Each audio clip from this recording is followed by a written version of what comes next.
Le premier, c'est réveilleur humain. Donc, c'est une personne qui était payée pour taper à la fenêtre des travailleurs au petit matin avec un bâton ou une sarbacane Ça me dit de quelque poids chose. sec Ça existait, si. avant l'invention du réveil. Ça existait. T'es sûr?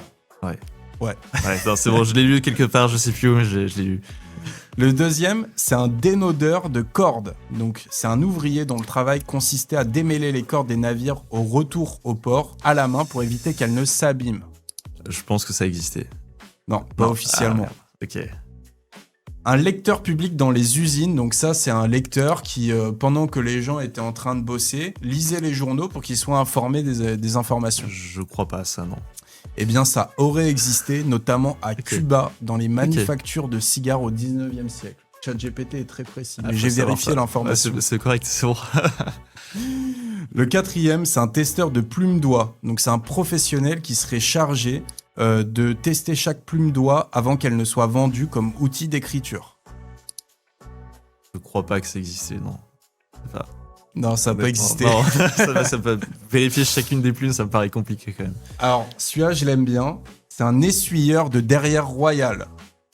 Ça, il me semble que ça existait. Donc, il fallait accompagner le roi aux toilettes et le métier officiel, c'était d'essuyer les fesses du roi. Si, ça existait, je crois, sous Louis XIV, on a eu des trucs comme ça à Versailles, il me semble. Je dis pas de En conneries. tout cas, sous l'Angleterre, ce métier a existé. Ok, bon. Incroyable. Louis XIV, mais ouais, je sais que Incroyable. des popotins royaux avaient été frottés.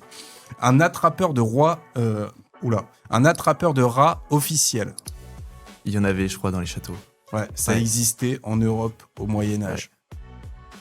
Un arrangeur de barbes d'armure. Donc, c'est un employé qui était chargé de tailler, arranger les barbes des soldats pour qu'elles ne gênent pas pour le port du casque et des armures. Je ne crois pas, non, ça.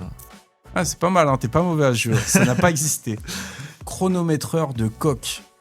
Le but, c'était dans les foires médiévales de chronométrer le chant du coq pour savoir qui chantait le plus longtemps. J'en ai aucune idée. Je sais que les foires étaient très populaires au 2e, 13e siècle, mais non, je crois pas. Ouais, ChatGPT a beaucoup d'imagination, Ok, c'est mais bon. ça n'a pas existé. Parce que faire que ça de ces journées, quand même. Et le dernier, c'est souffleur de verre de yeux de poupée. Donc là, c'est un souffleur de verre qui le faisait uniquement pour des globes oculaires pour mettre dans des poupées, en fait. C'est possible. Je dirais plutôt oui. Eh bien oui, ça Ok. existait notamment en Allemagne. Incroyable. Ok.